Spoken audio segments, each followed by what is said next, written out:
Welcome back, everybody, to Hoops HD to our continuing 2021-22 preseason coverage. I'm your host, Chad Sherwood, joined for this podcast with David Griggs over here, Rocco Miller from Bracketeer.org. Why did you put me over here? I want to be over there. I'm not certain how to do that. I don't like it over here. Okay, well, nobody cares. This is our Big Ten Preview podcast.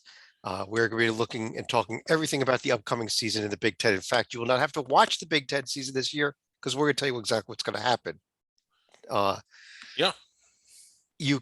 We are recording this on the evening of Wednesday, October 20th. It may not get posted for another day or two. So if any news happens between now and when we post this, just giving you all a heads up. We didn't know about it. We are not exactly fortune. There's no game scheduled between now and a couple of days, Chad. Well, something could happen at practice. Who knows? Ben Simmons could decide to pack up and not practice and sell his house. And I'm in the ropes. Yeah. I'm in the NBA. Sorry. But we are talking Big Ten, the conference that put a league record 9 teams in the NCAA tournament last year. Conference that took 2 of the number 1 and 2 of the number 2 seeds in last year's NCAA tournament. So had a pretty darn good year, despite not putting any teams in the Final Four. But you have a comment on that, David? Oh, no. Okay. Yeah, I mean, they were the number 1 rated conference in KenPom last year. Rock, I want to start off with you in this conference. I don't know if there's a consensus, but there's 2 teams that I think everyone's picking either 1 or 2. And one of those 2 teams is Michigan, who waited the furthest in the NCAA last year, made it to the Elite 8. It was a disappointing NCAA tournament for all the Big Ten teams that got there and as a whole, but Michigan was the one bright spot. And then they fell victim to the red hot UCLA team that came from the first 4. That was a heck of a game too. I mean, everybody thinks about the Gonzaga game more, but that was another tremendous game.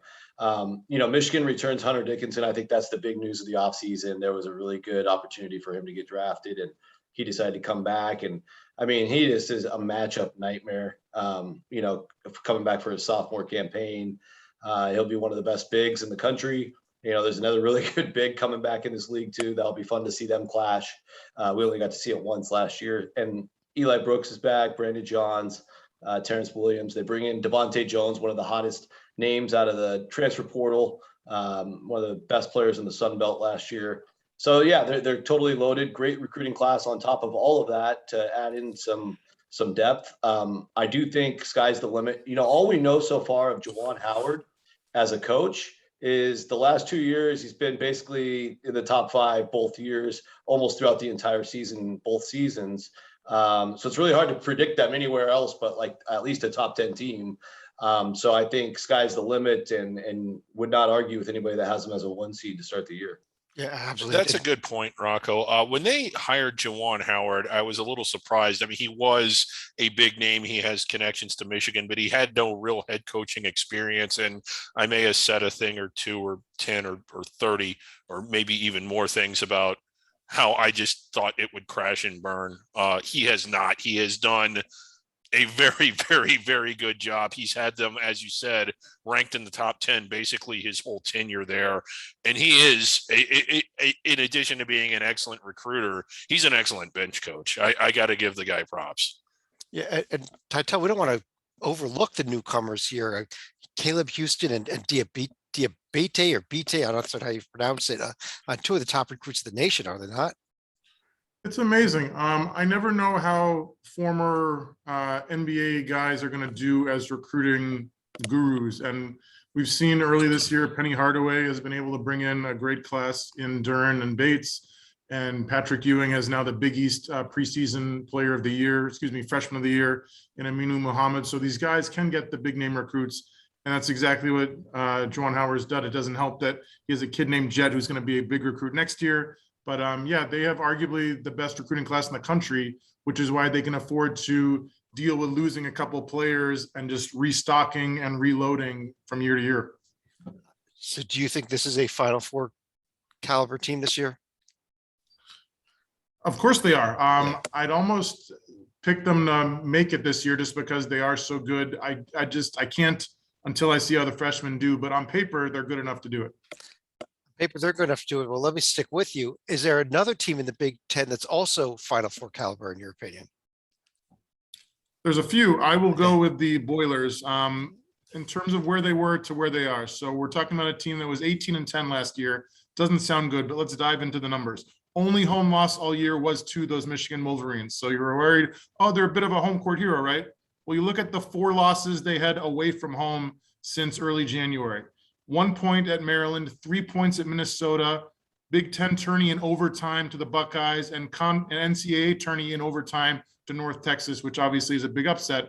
The point is they're literally like a few baskets away from going undefeated since last January. They bring back basically the whole roster, unlike Michigan and a lot of other schools that lost some big talent.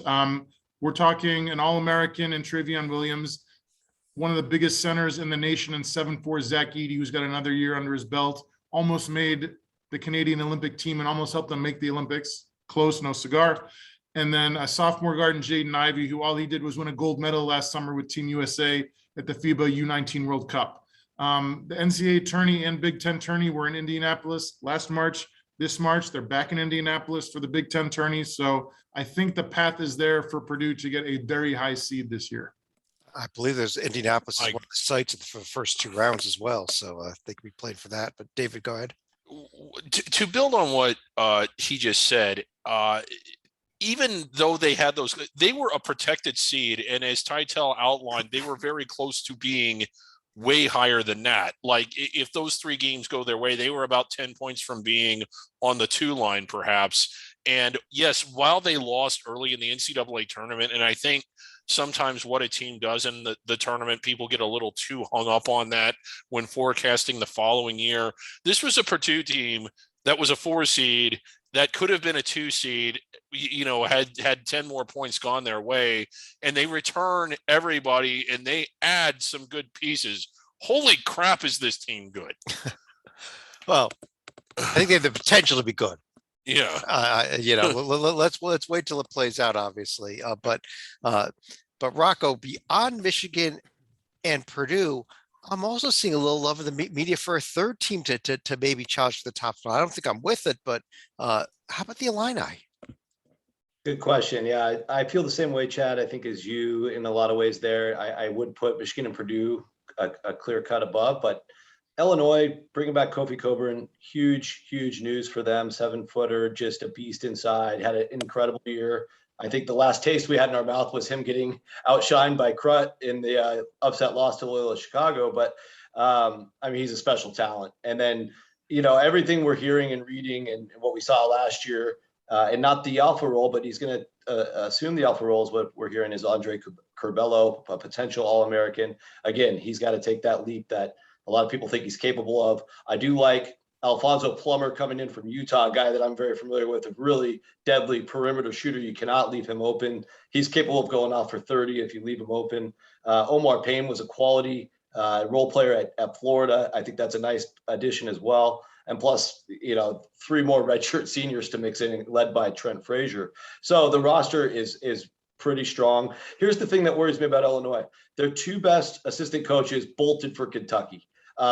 Obviously, Kentucky could probably pay them more. There's all sorts of reasons to go to Kentucky.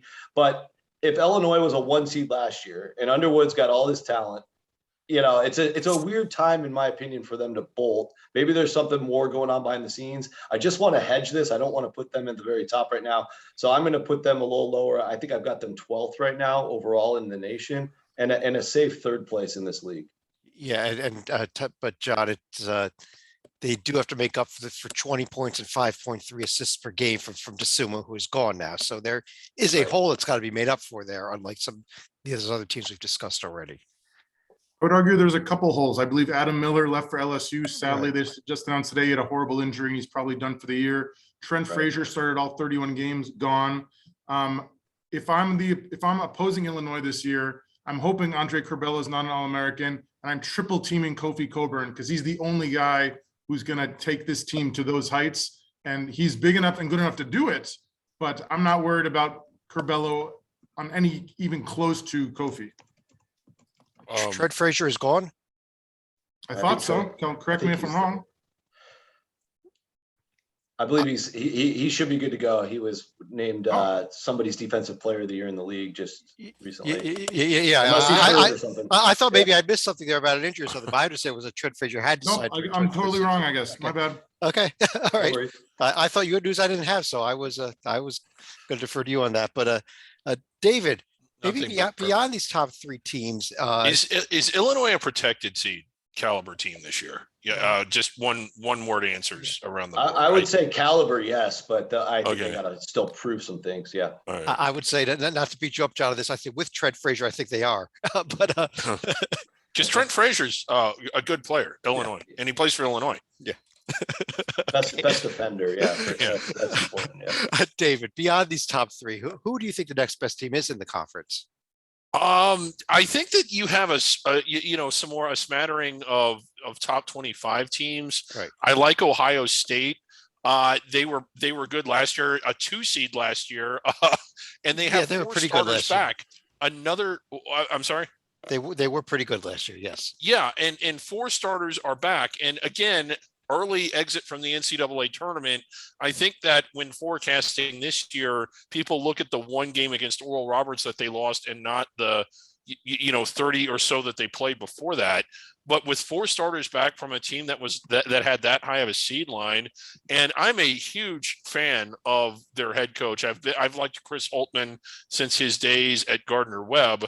I just think that this is an Ohio State team that could once again earn a protected seed. I think they're being a little bit undervalued, to be honest. Yeah, Rock. I mean, Lydell could challenge for Player of the Year in the conference, could he not? Yeah, he's a monster. He was contending for All-American last year. He'll be in that mix, I'm assuming, this year. You bring, Cedric Russell was a guy who went into the portal a little bit later in the spring, and kind of all the big schools went after him. Holtmann was able to land him. We loved him at Louisiana. He was another awesome Sun Belt player coming to the Big Ten now. So add to that Ohio State-Michigan rivalry this year. We got 2 Sun Belt players going after each other. But yeah, I think you look across the rotation and you see at least 6, possibly 7. Combination of redshirt seniors and seniors. And, we'll talk about this to death across all the previews, but old wins in college basketball. And this team is old, and they mix in a Star Frosh in Malachi Branham. And so I love the mix, and I love Holtmann in general. There's no reason to doubt these guys, in my opinion. I kind of like them even a little more than Illinois, to be honest. I could see that happening. I definitely could see that happening, David. I think there's a chance for that. John. Well, in case Kyle Lamb is watching, screw Ohio State. John, Mark Turgeon's squad there in Maryland, bringing in one of our favorite names, and Fats Russell coming over from Rhode Island. Fats! Yes, for those who don't know how he got the nickname, I believe it's because his mom, Terry, he was a chubby baby. And even though his name is Duran, they called him Fats because he was a little fat as a kid, and it stuck. They lost some key contributors. They bring in Qudus Wahab, who I saw up close and personal at many Georgetown games 2 years ago.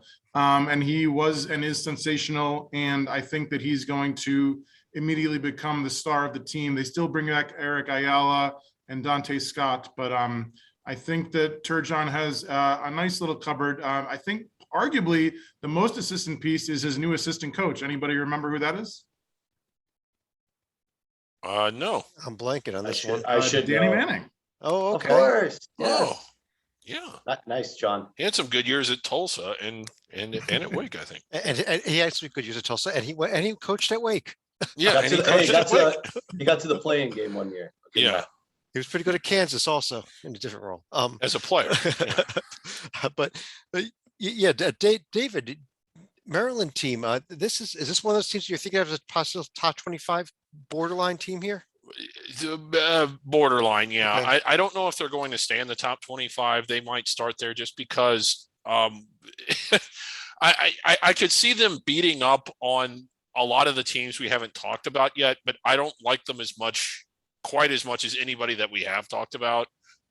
So fringe top 25, probably in the top half of the bracket, meaning 8 seed or better, wearing white in the round of 64, but not on the level of Ohio State, Purdue, and Michigan. Not even close. Rocco, it seems I always go to you with these teams that I can't figure out in these podcasts we've done so far this season. And one of them that I have, when I just don't know what to make of them this year, although when you look at the head coach, maybe we should know that they're going to be good, is Michigan State. Right. Yeah.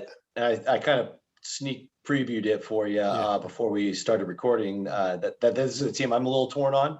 And I think it really hinges a lot on Tyson Walker. You know, I love Tyson Walker last year at Northeastern. You and David and I, we follow the CIA closely. But it was John, Northeastern. It was Northeastern. So you're going from like the 19th best league to the top league. And does it translate? Obviously, you got a great coach there. Gabe Brown's back, Joey Hauser, some other vets, Bingham. But yeah, I mean, Michigan State's offense last year was like in the 90s in adjusted offensive efficiency. Squeezed into the tournament. I didn't think they were ever going to be out. I was actually a little surprised they had to do the first four. But again, for them to even be that close shows that things are in flux right now. Also, they were supposed to have Amani Bates. He ends up at Memphis, so it's another crushing blow to the Spartan program. In general, we're all trained to give Izzo the benefit of the doubt, but would I be shocked if they missed the tournament? No, I wouldn't. John, a team that was in the tournament last year, actually one of the few teams that actually picked up a win, at least one win, not more than that. How about the Wisconsin Badgers this year, or a lot of turnover here, I think, for Greg Gard's squad? I think that's the key. That I loved last year's team. I think the stat was that they had an older roster than the Charlotte Hornets last year, which was hilarious. The Chicago Bulls, I think, maybe. Awesome. They still have Brad Davison back in what seems like his 10th year in Madison. Formerly Jonathan Davis, now Johnny Davis, according to the roster page. He had a good summer. I believe he also won a gold medal, and he had 10 points in their loss to Baylor in the second round last March. They bring in Chris Vogt, the big man from Cincinnati, who was a great shooter in the American and not much else. A manageable schedule too. Providence, Georgia Tech, Marquette don't scare me. The 3 games in the Maui Invitational do. We'll see who they get matched up with. But yeah, they just lost so many seniors last year that I think you're correct to bring them in at this point because they are a level below everybody else we spoke about. Level below everybody else we spoke about it. But David, I guess we'll go through a couple of teams that did make the NCAA tournament last year. Another one was Iowa. Jordan Bohannon's still there. Yeah, he is, and it's and the school. I looked this up. It is still in Iowa, and that's really about all that's the same. Okay, so your thoughts on their team heading into the season then? I'm not ready to put them in the tournament. I just think that they're sort of in a reset mode a little bit. I kind of have more questions than answers about them. They did get there last year, and they're on a string of where they've had 3 20-win seasons in a row, and we're used to seeing them not just end, but sort of safely end. But I could see this year being a little bit of a rebuilding year. But Fran McCaffrey has done it before, where they start off unranked or with not much fanfare, but they kind of get out of the gate, and then by the time we get to conference play, they're rolling.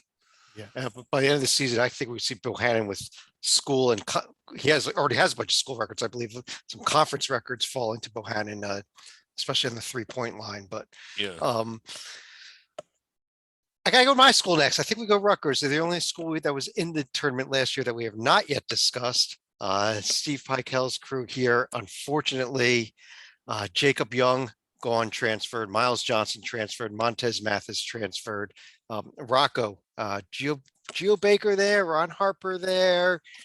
Maybe Omuri takes a step up and becomes the guy down low that we need. But I don't know that I'm feeling a return to the NCAA tournament, but maybe I'm a little biased. Yeah, I mean, you're taking the cautious approach, which is probably safe for your heart and emotionally. But I think Rutgers as a whole, the key to this year, I'm just looking at their first projected 7 in the rotation. If those guys can all stay healthy, I think it's a decent core to go in and out, night in, night out in the Big Ten with. We know Harper and Baker are amazing leaders. Obviously, they'll be the leading scorers, and with Peichel and that unity in the locker room, I think it starts to work, and they can start to build a pretty good season with that nucleus. Obviously, the losses of Young, Johnson, and Mathis is gonna be hard to replace. But I do think just because there is a lot of mush at the rest of the Big Ten, one of these teams is going to emerge and have a good year. And if I'm going to put my chips on one side of any of these tables, I'm going to go with Rutgers because I like Baker and Harper's foundation. I think there's a bad taste in their mouth after blowing that Houston game last year, and they want to get back to the tournament. We don't discuss that around here. Yeah, they did kind of blow it. And it's kind of wild to think because Houston went all the way to the Final Four, and you can't help but wonder would Rutgers have made the Final Four. There's the buzzer. No, I mean, I kind of agree with you about this top 7, even when you got like guys like McConnell and Mulcahy there. But the problem I have with Rutgers is he was going about 10 deep last year. That was one of the good things is it's so many interchangeable parts. Those number of parts are not there unless somebody else steps up. They've got a couple transfers coming in. Guy, I guess it's technically a freshman. He was there. He played like 4 games last year. Jaden Jones, a fairly highly regarded recruit. But Titel, beyond my Scarlet Knights, I think is it time to talk about Indiana and the new head coach? It is. I had the pleasure of interviewing Mike Woodson a month or 2 ago. Super nice guy and great track record. He won the 79 NIT at Indiana under some guy named Bob Knight. He was an assistant to Larry Brown on the Pistons in 2004 when they won an NBA title. The guy has been around great coaches his whole life. So it's his first year. We'll see how he does. He's going to rely heavily. I would argue maybe no other coach is going to rely on any one single player in the nation more than Mike Woodson is going to rely on Trace Jackson Davis. Amazing power forward. He's a junior. I think a strong contender for Big Ten Player of the Year. And I think that if I was defending Indiana, much like I was defending Illinois, there's only one guy to focus on. He's big. He's great. Send 3 guys at him and triple team him and hope for the best. David, you think the Hoosiers could end up on the bubble? Maybe, but I'm not counting on it. I just can't believe donors got together and I guess boosters and paid Archie Miller over $10 million to leave. Go away. Yeah. I have not been offered that much to leave. I've been asked to leave. I've been thrown out of places. I've never been offered $10 million to go away. That is just a remark. And I don't know. I think sometimes the expectations are a little unrealistic, but that's outside of the lines. Let's get back between the lines. Do I think they make the bubble? Probably not. All right. Rocco, there are 4 teams we have not yet discussed in this conference. Do you think any of them could be a dark horse contender? Northwestern, Penn State, Nebraska, Minnesota? Dark horse, sure. I won't say they're in the tournament yet. They have a ton to prove, and they're probably going to fall short. But there is some very interesting talent at Nebraska. Really? And I know Fred Hoiberg hasn't done much there. He has acquired some talent. But, you look at Trey McGowan, he's a quality ACC player. I thought he was their best player when I saw Pitt in person 2 years ago. I know Alonzo Verge never passes the ball, so that's going to be a challenge. Titel probably knows this. He just hoists everything. But if they can try to get the pieces to fit, Bryce McGowan is the first 5-star recruit in the history of Nebraska. That's Trey's brother. There's obviously some continuity between those two. You got Kobe Webster, who last year was one of the top transfers coming over from the Summit League. He's got a couple of years now in this environment. Another couple of transfers with Wilcher and Edwards. So there's depth. There's definitely enough talent. It's just a matter of getting the pieces to fit and getting them to buy into Hoiberg. And when you look at the non-conference schedule, this is what a lot of the Big Ten's doing, by the way. I haven't commented on it yet, but there's just a plethora of gimme layup home games and maybe one road game in the Big Ten ACC Challenge or some other event, and then that's it. Like Purdue, Iowa, not even playing true road games. Like it hurts my heart knowing that there's so many other good major schools that would give anything to play these teams. And you look at these schedules and it makes you roll your eyes because they're gonna have gaudy records going into Big Ten play, and then it might be enough for them to hang on for a bid. But anyway, just keep your eye on Nebraska. I think they're interesting.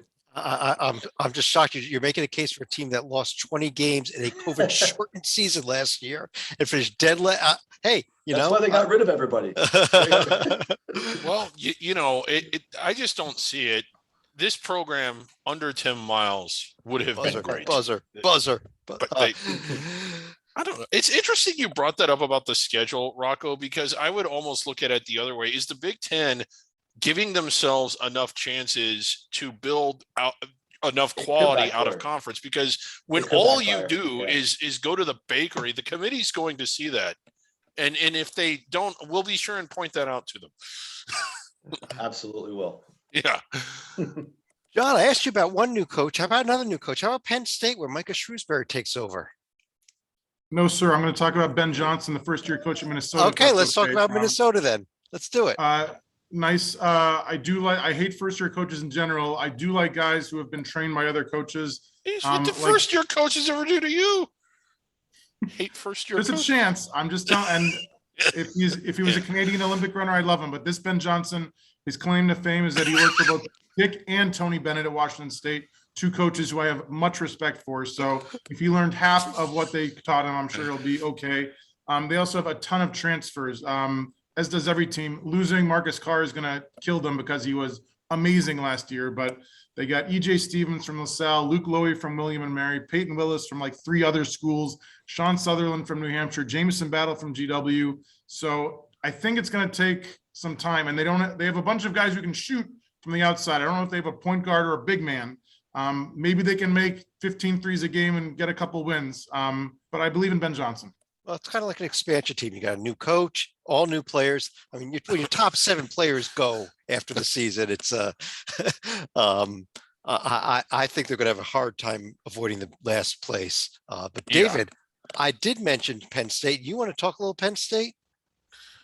Yeah, I think there's a really good chance they could avoid last place. Oh, okay. Rocco, is there anything to look for here, or is it just going to be a tough year for Shrewsbury? I think Shrewsbury is a good hire. Like, he's definitely one of the best younger coaches out there that they could have gone for, and they're ready to just really recommit some level of interest into basketball there, which is awesome to see. I think he's going to do great long term. He's already doing wonderful things recruiting wise. He's got a few pieces to work with, 4 up transfers that were all from under the radar schools. Jalen Pickett's well known from Siena. Be interesting to see how some of that translates to Big Ten ball. But I mean, the big boys are going to probably have their way with this team. They might pull off a couple upsets at home, but besides that, I'm sure they'll finish strong enough to where we'll be excited about them next year. John, I got to ask you about one last thing we have not yet discussed, featuring a player with, from what you've told me, has one of the best names in the conference. The team that does return a lot from last season, which I tend to like, although this team went 9-15 with these players, that's Northwestern.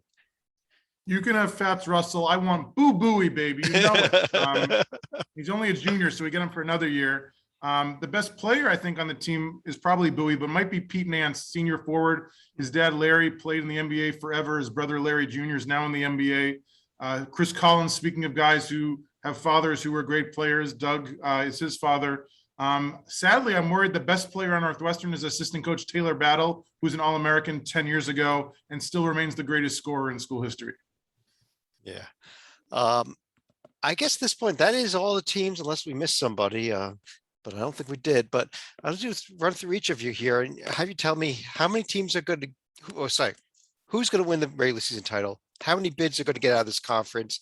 And any other thoughts you may have on the Big Ten? Rocco, why don't I start with you on that? Okay, so I'll actually go with 8 bids. I'll probably have to scale that back. All this is tentative until a couple of weeks from now. I did have Rutgers as one of the last teams in to the field. And then my top 7, I go Purdue, Michigan. I got Illinois 3rd, as I said, Ohio State. And then, this might surprise you guys, I do have Indiana as a tentative 7 seed right now. I just like a lot what Woodson's done since he's taken over. There's a great amount of talent. I think Xavier Johnson's the key. Will he be efficient or not? He did have actually more efficient year at Pitt last year than I expected. And then the research, that was some good information. Michigan State, like I said, on the fence there, but I do have them in Maryland getting in. So there's your 8. There's your 8. And any other thoughts about the Big Ten?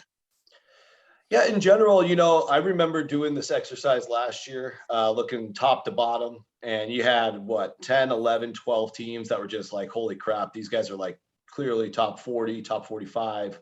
I don't see that as much this year. Again, I do think a lot of these schedules though could put blinders on how they are, unless they get upset at home by, somebody from the Summit League or something. But I do think Minnesota is going to be way worse than anybody was, even Nebraska the last 2 years. I think, some of the other bottom teams are going to struggle. I think Iowa and Wisconsin are going to struggle. Here's a good question. If Wisconsin was in the Missouri Valley, where would you put them? I think I might even put them below Northern Iowa. Northern Iowa is good. And they are good. But I mean, I'm saying for a Wisconsin team that's had continuity and consistent tournament appearances, it's an interesting thing to think about. But yeah, so I think the Big Ten, like David, your point was good about the schedules. It could backfire if enough of these teams go the wrong direction. John. Let's see here. As far as Rocco set the over under at 8, I'm taking the under with 7. I think Michigan, Illinois, Purdue, Ohio State are slam dunks to make it. I do believe in the Spartans. I've heard nothing but good stuff about this hotshot freshman, Max Christie. I think he's going to be very good for them. I think the Terps make it, even though they lost a couple big guys, because I really think Wahab is amazing and might make the leap this year. As far as the 7th team, I see your point about Indiana. I'm not buying Wisconsin because they lost too much. Rutgers also lost a ton. I really think Iowa, it seems impossible you lose Luka Garza and are still okay, but Jordan Bohannon is a really special player. He's going to set records that, as Chad said, it's repeating, he's going to set conference records in one of the best conferences in the country because he's going to end up playing 175 games of college basketball, which is just insane. As far as a Big Ten final thought, I don't know. I'm a little worried that Rutgers' best team is going to be Steve Peichel, who won the 88 NIT, Carl Hobbs, who was a 4-year starting point guard at UConn, and Brandon Knight, who's the career assist and steals leader in Pitt. I would love to see the players versus the coaches at a Rutgers scrimmage. Yeah, I don't know if I want to see that because I want this Rutgers team to prove they can win and not lose this year. But I'll tell you where I'm at. I am at 7 teams. I think I'm right there with Titel. With Michigan is my champion here as well. But I like Michigan, Purdue, Ohio State, Illinois, Michigan State, and Maryland all in. The 7th team, it's an Indiana Rutgers thing, is half and half. I can see the argument for Indiana. I like, I'm trying not to disappoint myself by picking Rutgers for my 7th. So I might go Indiana and have Rutgers sitting there at 8. But David, any other, who are your picks here? Okay, to win the league, I'm going with Purdue, but I really like Michigan as well. I like Ohio State behind those 3. And I also I think Illinois is really good, and Maryland and Michigan State. I think all of those teams are in the tournament. I believe that I don't think it's going to be more than 7. And I'm kind of go against the grain here and say that it might be as few as 6. I'm a little surprised. Rocco and Titel are not just bracketologists, but among the best in the world. So they could speak to this better than I could. And since they picked more to get in, maybe I'm wrong about something. But when you're looking at a body of work and a team is 500 in conference or right around that range or in the middle of their league, and they've struggled on the road, they've only won maybe 2 or 3 road games, and they were against teams in their conference that are pitiful because they didn't play any out of conference road games. In my experience, generally speaking, if you're in that range, you better have more on your resume than what you did in conference. And if you're not giving yourself those chances, which, as Rocco pointed out, a lot of these Big Ten teams aren't, there's just not going to be anything there. And if all you do is go to the bakery and there's no meat on your schedule, I really think, especially with how strong some of these under the radar teams this year, that they're not going to take a 500 Big Ten team that struggled on the road and did jack squat out of conference. You got to remember, it is a 20 game. You are playing those extra conference games, which are as good, if not better, than some of the non-conference games you'd be playing.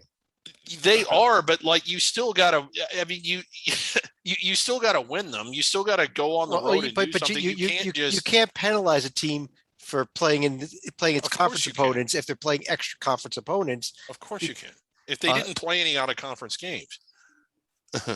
I think you can, I guess what I'm saying is I think you can get in based on conference wins only, but you If you win- gotta do that. You gotta get the road wins and the quality wins at the conference. Yeah, you do. And I think you can get in on conference wins only, but you better be more than 4 games above 500. Do a study. How many teams that are not 4 games above 500 in their conference get picked that didn't do anything out of conference? None. Teams get in with below 500 conference records, but they all did something out of conference. Okay, that's fair. Yeah, I'd like to. I mean, I kind of almost. I know that they win already. Kind of like to hear Rocco and Titel's opinion on that because they are the bracketologists. But yeah, David, I would agree with that latter point you made. I do think there's some examples recently where a team got in just with road wins within the conference. They did nothing out of conference, but they got it done in the conference. Like, last year was not a good example because some teams didn't even play non-conference. Some played 5 games. It's gonna be nice this year. Even like you look at Nebraska. Silly example, but 11 total games, 4 versus Power 5, 2 away from home. So they lose those 2, but they win the other 2 at home. They win the 7 low to mid major games, and then they pick up a couple Big Ten road wins. You're looking at like a 23-10 team, or sorry, 23-8 team, or whatever, 21-10 team with a good enough resume probably. And it's unfortunate because it didn't take a ton of hard work because the schedule is gifted to them, right? So, John, did you want to comment also? Just quickly, I mean, as Rocco said, if you're a 21-win team with a couple road wins, be it conference or non-conference play, everything else being equal, I think your resume is looking pretty good. all right. I guess on that note, that wraps up our Big Ten preview show here. So on behalf of David Griggs, Rocco Miller from Bracketeer.org, and John Titel, I'm Chad Sherwood. Thanks for joining us. Make sure you check out the season preview tab up there. We've got all the preseason podcasts. We've got tons of interviews. We have a podcast we just recorded audio only last night with the incoming chairman of the selection committee, Tom Burnett. That was really a great interview. Great chance we had to speak to him. We've got interview up there also we did with David Warlock, who's from the NCAA. We'll try to get as much stuff up there as we can over the next couple of weeks. But on that note, I do want to thank you all for joining us, and we'll talk to you again real soon.